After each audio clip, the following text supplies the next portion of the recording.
हम जब कभी नया स्मार्टफोन परचेस करने की सोचते हैं तो सबसे पहले हमारे दिमाग में यही सवाल आता है कि ऑनलाइन स्मार्टफोन परचेस करें या ऑफलाइन स्मार्टफोन परचेस करें। ऑनलाइन का मतलब जब हम अमेजॉन, फ्लिपकार्ट जैसी वेबसाइट से परचेस करते हैं तो हम उसको ऑनलाइन परचेस बोलते हैं, और ऑफलाइन की बात करें तो आप अलग अलग स्टोर पे विजिट करके वहां से स्मार्टफोन परचेस करते हैं तो उसको हम ऑफलाइन स्मार्टफोन परचेस कहते हैं। दोनों ही जगह के कुछ फायदे और कुछ नुकसान होने वाले हैं। अगर किसी को ऑनलाइन पे ऊपर ट्रस्ट है तो वो ऑनलाइन परचेस करता है, किसी को ऑफलाइन के ऊपर ट्रस्ट है तो वो ऑफलाइन प्रेफर करता है। दोनों ही जगह के फायदे और नुकसान के बारे में आज हम इस वीडियो में बात करने वाले हैं, और लास्ट में मैं अपना पर्सनल ओपिनियन भी दूंगा कि आपको कहाँ से स्मार्टफोन परचेस करना है, ऑनलाइन परचेस करना है या फिर ऑफलाइन परचेस करना है। तो आप अगर इस चैनल पर नए हैं तो हमारे चैनल को सब्सक्राइब कीजिए और बेल आइकन को दबाना ना भूले, क्योंकि ऐसे ही टेक रिलेटेड वीडियोस मैं इस चैनल पर डेली अपलोड करता रहता हूँ। तो सबसे पहले हम ऑनलाइन मार्केट की बात करते हैं कि जैसे हम अमेजॉन या फ्लिपकार्ट से मोबाइल परचेस करते हैं तो उसके फायदे और नुकसान क्या है। तो उसका सबसे पहला जो फायदा है वो आता है कि आपको हमेशा वहां पर डिस्काउंट ऑफर देखने को मिलता है। जब आप कोई स्मार्टफोन परचेस करने के लिए जाते हैं तो आपको हमेशा एक प्राइस के ऊपर ऐसा क्रॉस बनाया हुआ दिखाई दे रहा होगा, और जो उनका प्राइस है वो आपको शो होता हुआ दिखाई दे रहा होगा, क्योंकि उनके यहाँ पर हमेशा 10% ऑफ, 20% ऑफ या 5% ऑफ ऐसे अलग अलग ऑफर चलते रहते हैं। अमेजॉन और फ्लिपकार्ट की अगर हम बात करें तो दोनों ही जगह पर अलग अलग ऑफर्स आपको देखने को मिलते हैं। हो सकता है अमेजॉन पे आपको स्मार्टफोन महंगा लगे, फ्लिपकार्ट पे आपको सस्ता लगे, या फिर हो सकता है फ्लिपकार्ट के ऊपर आपको स्मार्टफोन महंगा लगे और अमेजॉन के ऊपर आपको स्मार्टफोन सस्ता मिल जाए। तो दोनों ही जगह पर अलग अलग ऑफर चलते रहते हैं, और इन ऑनलाइन प्लेटफॉर्म के ऊपर आपको और भी एक ऑफर देखने को मिलता है, वो होता है bank offer, debit card offer, credit card offer. अगर आपने किसी बैंक के ऊपर कोई स्मार्टफोन परचेस किया, उसका डेबिट कार्ड है, क्रेडिट कार्ड है, तो वहां पर आपको 1000, 2000 रुपए, 1500 रुपए, 10% ऑफ ऐसा अलग से डिस्काउंट दिया जाता है।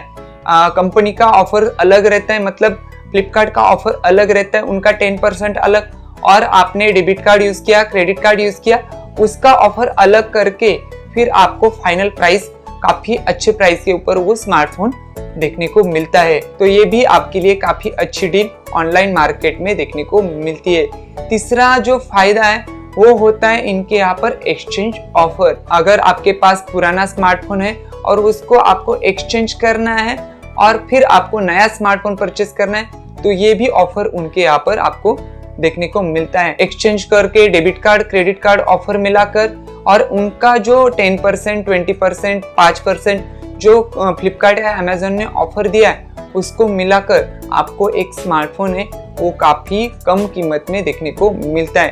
तो ये भी आपके लिए काफी अच्छी डील ऑनलाइन मार्केट के ऊपर देखने को मिलती है। जो नेक्स्ट बेनिफिट है वो होता है लॉन्चिंग डे के दिन ही आपको वो स्मार्टफोन परचेस करने का मौका मिले।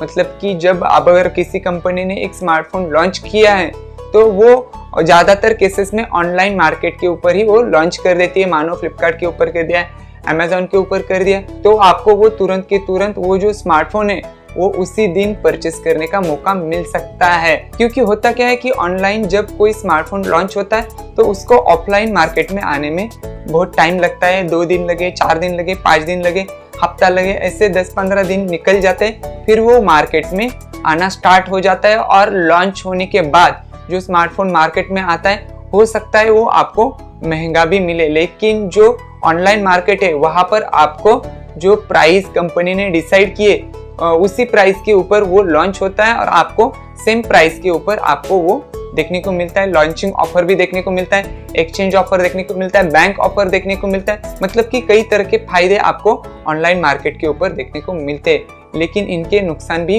होने वाले हैं कि जैसे आपने कोई स्मार्टफोन परचेस किया, हो सकता है वो आपको डैमेज मिले या फिर खाली बॉक्स मिले। कई तरह के ऑनलाइन के जो स्कैम है वो होने का खतरा आपको ऑनलाइन मार्केट में देखने को मिलता है, लेकिन ऑफलाइन मार्केट में ऐसा कोई खतरा आपको देखने को नहीं मिलता। तो ये कुछ थे हमारे ऑनलाइन मार्केट के फायदे और नुकसान। अभी हम बात करते हैं ऑफलाइन मार्केट के फायदे और नुकसान के बारे में।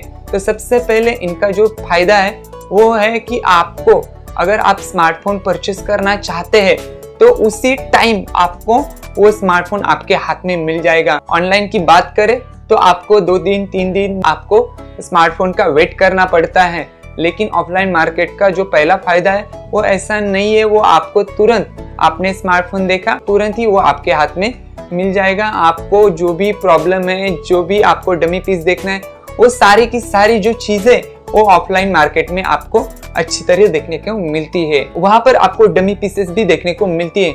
अगर आपको कोई स्मार्टफोन परचेस करना है तो उस स्मार्टफोन का डमी पीस भी उनके पास अवेलेबल रहता है, जिसके कारण आपको वो स्मार्टफोन इन हैंड में कैसा लगता है, उसकी कैमरा टेस्टिंग कैसी है, डिस्प्ले कैसे वर्क करता है, मतलब कि जो ओवरऑल जो स्मार्टफोन है वो एग्जैक्ट कैसा होने वाला है वो आपको अनबॉक्सिंग से पहले ही पता चल जाता है। अगर आपका मन बदल जाए कि ये स्मार्टफोन का कैमरा अच्छा नहीं है या जो भी थोड़ी बहुत आपको दिक्कत देखने को मिले, तो आप तुरंत ही वो स्मार्टफोन कैंसिल कर सकते हैं। कोई अगला वाला जो स्मार्टफोन है वो आप वहां पर देख सकते हैं। तो ये भी आपको ऑफलाइन मार्केट का बहुत अच्छा फायदा देखने को मिलता है। और अगला जो फायदा है वो होने वाला है जीरो कॉस्ट EMI, वो भी आधार कार्ड के ऊपर, मतलब कि लेस डॉक्यूमेंट के ऊपर आपको EMI का ऑप्शन ऑफलाइन मार्केट में देखने को मिलता है। जबकि ऑनलाइन मार्केट में आपको किसी बैंक का डेबिट कार्ड चाहिए या फिर क्रेडिट कार्ड चाहिए, बजाज का कार्ड चाहिए, ऐसे आपको कार्ड के ऊपर ही आपको EMI के ऑप्शन देखने को मिलते हैं। लेकिन ऑफलाइन मार्केट में ऐसा नहीं होता,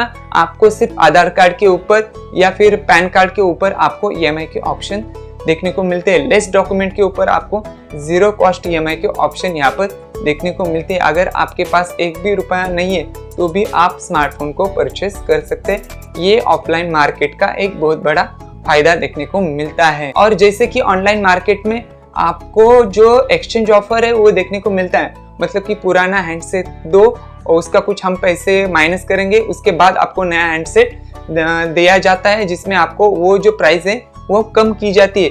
तो ऐसे ऑफर भी ऑफलाइन मार्केट में अवेलेबल रहते हैं। हो सकता है कि वहाँ के ऑफर आपको ऑनलाइन मार्केट से अच्छे देखने को मिले, क्योंकि ऑफलाइन मार्केट में अगर आप पुराना स्मार्टफोन बेचने को जाते हैं तो एक अच्छा अमाउंट आपको देखने को मिलता है। ऑनलाइन मार्केट से बढ़िया आपको अमाउंट ऑफलाइन मार्केट में देखने को मिलता है। तो मुझे लगता है ये भी आपके लिए काफी अच्छा बेनिफिट ऑफलाइन मार्केट का होने वाला है। और ऑफलाइन मार्केट में आपको निगोशिएशन का भी ऑप्शन दिया जाता है, मतलब अगर आपका दुकानदार जो है वो पहचान का है या बार बार आप वहीं से शॉपिंग करते हैं तो आपको कुछ वो प्राइस कम भी कर दे। लेकिन ऑनलाइन मार्केट के ऊपर आपको ये ऑप्शन देखने को नहीं मिलता। जो कंपनी प्राइस डिसाइड करती है वही प्राइस के ऊपर आपको स्मार्टफोन परचेस करना पड़ता है। वहां पर आप बोल नहीं सकते कि भैया हमारा 500-1000 रुपए कम कर दो, क्योंकि मैं हमेशा फ्लिपकार्ट से स्मार्टफोन परचेस करता हूँ या अमेजोन से ही स्मार्टफोन परचेस करता हूँ, मैं आपका रेगुलर कस्टमर हूँ। तो ऐसा ऑनलाइन मार्केट के ऊपर नहीं चलता, लेकिन ऑफलाइन मार्केट के ऊपर ये सब चीजें चलती है। आपको हो सकता है ऑफलाइन मार्केट में गिफ्ट्स भी देखने को मिले, क्योंकि आप आए दिन रील्स के ऊपर अलग अलग शॉप की जो पेजेस हैं वहाँ पर उनके ऐड चले रहते हैं। वहाँ पर आपको हेडफोन, स्मार्ट वॉचेस या अलग अलग तरह के ऑफर्स आपको वहाँ पर देखने को मिलते हैं। तो ये जो कुछ बेनिफिट्स है वो आपको ऑफलाइन मार्केट्स में देखने को मिलते हैं। तो बेनिफिट्स के साथ इनके कुछ नुकसान भी है, जैसे कि मानो आप कहीं पर स्मार्टफोन परचेस करने जाते हो, आपको ज़्यादा नॉलेज नहीं है, तो फिर आपको वो कस्टमर का मुंह देख के समझ लेते कि इसको स्मार्टफोन की नॉलेज नहीं है, इसको ऑनलाइन मार्केट की नॉलेज नहीं है, तो फिर वो आपको एक हाई प्राइस के ऊपर स्मार्टफोन बेचने की कोशिश करता है। हो सकता है अगर 10 या 12 हज़ार का स्मार्टफोन हो तो 13 से 14 हज़ार को आपको बेचने का ट्राई करेगा, 500 रुपये 1000 रुपये कम कर देगा, लेकिन ऑनलाइन मार्केट से ज़्यादा ही वहाँ पर आपसे प्राइस लेगा। तो ये भी नुकसान ऑफलाइन मार्केट का होने वाला है। तो ये कुछ थे हमारे ऑनलाइन स्मार्टफोन और ऑफलाइन स्मार्टफोन परचेस करने के फायदे और नुकसान। बाकी और भी कुछ फायदे और नुकसान है तो हमें कमेंट सेक्शन में ज़रूर बता दीजिए। और आप कहाँ से प्रेफर करते हैं, ऑनलाइन मार्केट से स्मार्टफोन परचेस करना प्रेफर करते हैं या फिर ऑफलाइन मार्केट से स्मार्टफोन परचेस करना प्रेफर करते हैं, ये भी हमें कमेंट सेक्शन में ज़रूर बता दीजिए। तो वीडियो के स्टार्टिंग में ही मैंने बताया था कि लास्ट में मैं अपना ओपिनियन दूंगा आपके लिए कि आपको स्मार्टफोन कहाँ से परचेस करना है, ऑफलाइन परचेस करना है या फिर ऑनलाइन परचेस करना है। तो सबसे पहले अगर आपको कोई भी स्मार्टफोन परचेस करना है तो उसकी जो प्राइस है वो अलग अलग वेबसाइट के ऊपर सर्च कर लीजिए, अमेजोन के ऊपर, फ्लिपकार्ट के ऊपर, या फिर अगर आपके जो स्मार्टफोन परचेस कर रहे हैं उनका एक अलग सा वेबसाइट भी बना रहता है। जैसे मुझे रेडमी का स्मार्टफोन परचेस करना है तो रेडमी के वो स्मार्टफोन की जो वेबसाइट है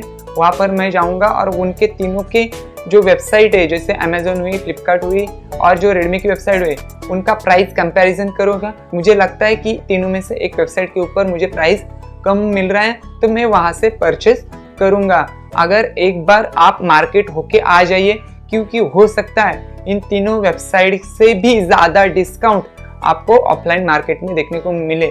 और आपको तो पता है कि ऑफलाइन मार्केट के कुछ अलग फायदे होते हैं कि जैसे मैं गया वैसे तुरंत मुझे हैंडसेट अपने हाथ में मिल गया। 1-2 दिन या डिलीवरी तक रुकने का मुझे इसमें सवाल ही पैदा नहीं होता, क्योंकि हम शॉप में विजिट करते हैं तुरंत हमें स्मार्टफोन दिया जाता है। तो मुझे लगता है कि आपको ऑफलाइन ही स्मार्टफोन परचेस नहीं करना या सिर्फ ऑनलाइन ही स्मार्टफोन परचेस नहीं करना। एक बार आप ऑफलाइन में देख लीजिए, एक बार ऑनलाइन में देख लीजिए, जहाँ पर आपको सस्ता मिले वहाँ से आप परचेस कर सकते हैं। लेकिन ऑनलाइन मार्केट में फ्रॉड के चांसेस बढ़ जाते हैं, तो आप वहाँ से समझदारी से शॉपिंग कर लेना, क्योंकि जो डिलीवरी के टाइम जो स्कैम होते हैं, एम्प्टी बॉक्स निकलना या फिर डैमेज बॉक्स निकलना, ऐसे बहुत तरह के जो फ्रॉड है वो आपको ऑनलाइन मार्केट में देखने को मिलते हैं। तो बस दोस्तों, आज के वीडियो में बस इतना ही। अगर वीडियो अच्छा लगा तो हमारे चैनल को सब्सक्राइब कीजिए, कमेंट कीजिए, लाइक कीजिए और ज़्यादा से ज़्यादा दोस्तों तक शेयर कीजिए। तो फिर मिलते हैं किसी नए वीडियो में किसी नए टॉपिक के साथ। तब तक के लिए अपना ख्याल रखें।